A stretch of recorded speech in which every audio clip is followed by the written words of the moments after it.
C'est l'histoire d'une jeune dame très jolie qui doit avoir peut-être la trentaine, à la peau ébène, une belle peau ébène. Elle avait un jeune garçon qui s'appelait Elishem. Et cette jeune dame, elle s'appelait Jifa. Ces deux jeunes dames accueillent son cousin qui vient d'un pays extérieur. Elle l'accueille, elle sent que son cousin il était un peu pas comme d'habitude, un peu pas très joyeux et un peu soucieux. Donc son cousin arrivé, la cousine Jifa l'accueille très bien et ensuite il va sortir avec sa maîtresse tout en sachant qu'il a une femme dans le pays d'où il vient. D'accord. Donc, pendant que Jifa, un jour, était en train de s'atteler à ses tâches ménagères, elle avait le dos tourné, la porte était ouverte. À un moment donné, quand elle se retourne, elle voit que son fils n'est plus dans la maison. Elle cherche son fils partout, elle ne le voit plus. Elle ne le voit pas.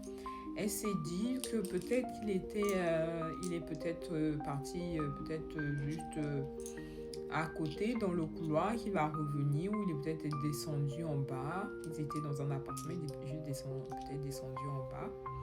Et qu'il allait revenir. Elle ne s'est pas inquiétée plus que ça. Ensuite, son cousin revient avec sa maîtresse.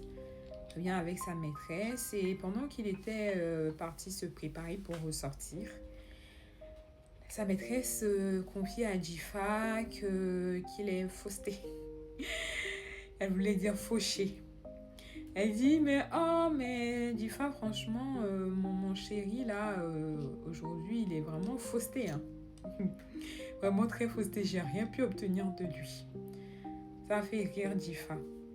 Pendant ce temps, elle était inquiète parce que son fils ne revenait pas. Elle pensait qu'il allait revenir, qu'il était juste à côté, mais son fils ne revenait pas.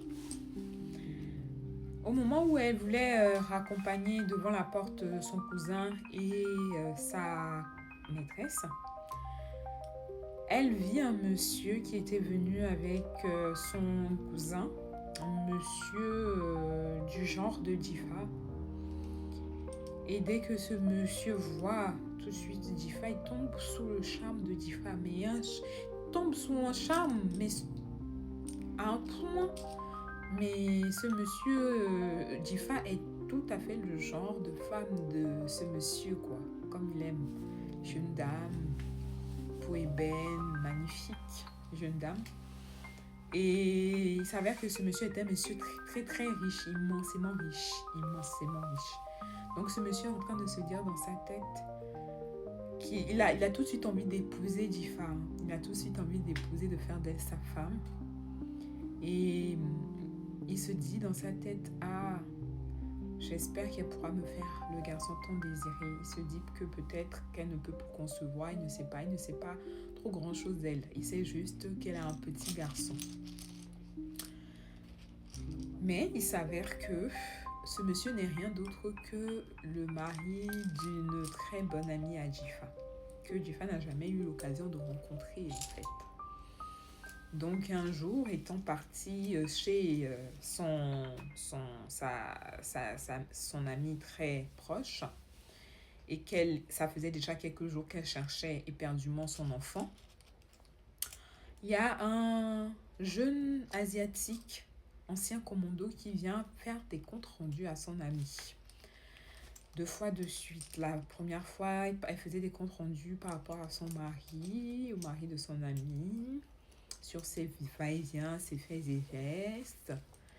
Et la deuxième fois, elle faisait un compte rendu par rapport au fils de Jifa. Mais Jifa, elle comprenait tout, mais elle faisait parce que le monsieur parlait tout doucement, ils avaient des codes, mais elle faisait comme si elle ne comprenait pas ou elle ne s'intéressait pas à ce qui se passait. Alors qu'un jour, elle était encore avec son amie parce qu'elle est partie passer quelques jours avec son amie pour enlever un peu les soucis, pour faire passer un peu ses soucis, son chagrin de son fils perdu. Elle entend la voix de son fils qui passe comme si on était en train de déplacer son fils, de partir avec son fils, et son fils qui était en train de crier, elle entend la voix de son fils et elle crie le nom de son fils, Elichem, Elichem, de toutes ses forces, de tout son gosier. Vous savez, la douleur d'une mère qui a perdu son fils, qui cherche désespérément son fils, mais qui entend son fils qui est à côté, mais qui ne peut pas le voir, qui ne sait pas où il est.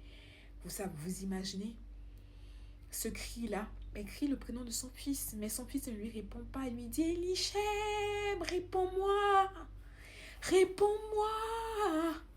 Mais rien. Elle lui dit, Elichem, si tu m'entends, bats-toi. Bats-toi, ne baisse jamais les bras, bats-toi jusqu'au bout. Elichem, si tu m'entends, n'aie peur de rien. N'aie crainte, n'aie peur de rien et de personne, comme je t'ai toujours appris.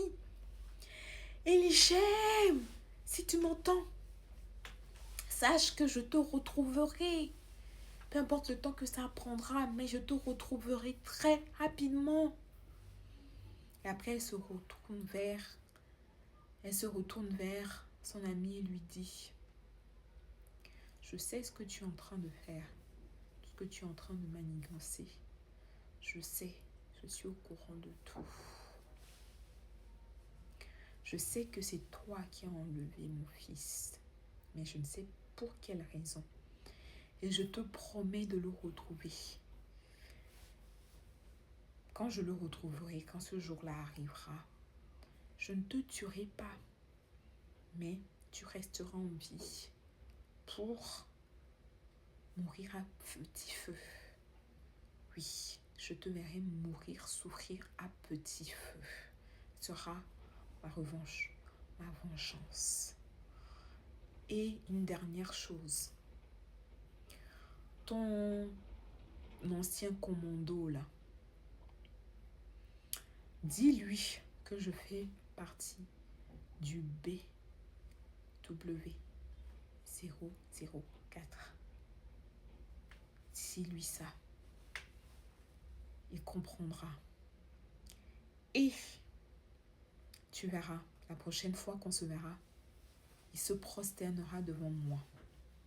Oui, parce que ce que tu ne sais pas, c'est que j'ai mes mystères, j'ai mes secrets cachés. Oui, parmi mes secrets cachés, je faisais partie d'un commando qui est bien supérieur à celui de ton petit commando. Dis-lui que je faisais partie du BW004 et tu verras sa réaction. Et tu verras aussi, tu sauras aussi qu'on ne s'en prend pas à moi. On ne s'en prend pas à mon enfant. Oui, je suis très calme. Mais si tu me cherches, tu me provoques, tu réveilleras la lionne qui sommeille en moi. Oui. À votre avis, quelle est la suite de cette histoire? Je vous laisse l'écrire dans les commentaires. La suite de cette histoire. Quand est-ce qu'elle va retrouver son fils? Et surtout, quand elle retrouvera son fils, à votre avis, est-ce qu'elle va épouser ce monsieur qui est tombé éperdument amoureux d'elle et qui veut faire d'elle sa femme? Et lui faire le garçon qu'il a tant attendu. Parce qu'il a des enfants avec sa femme, mais ils n'ont pas, donc que des filles, n'ont pas de garçon. Et ce monsieur désire plus que toi avoir un petit garçon.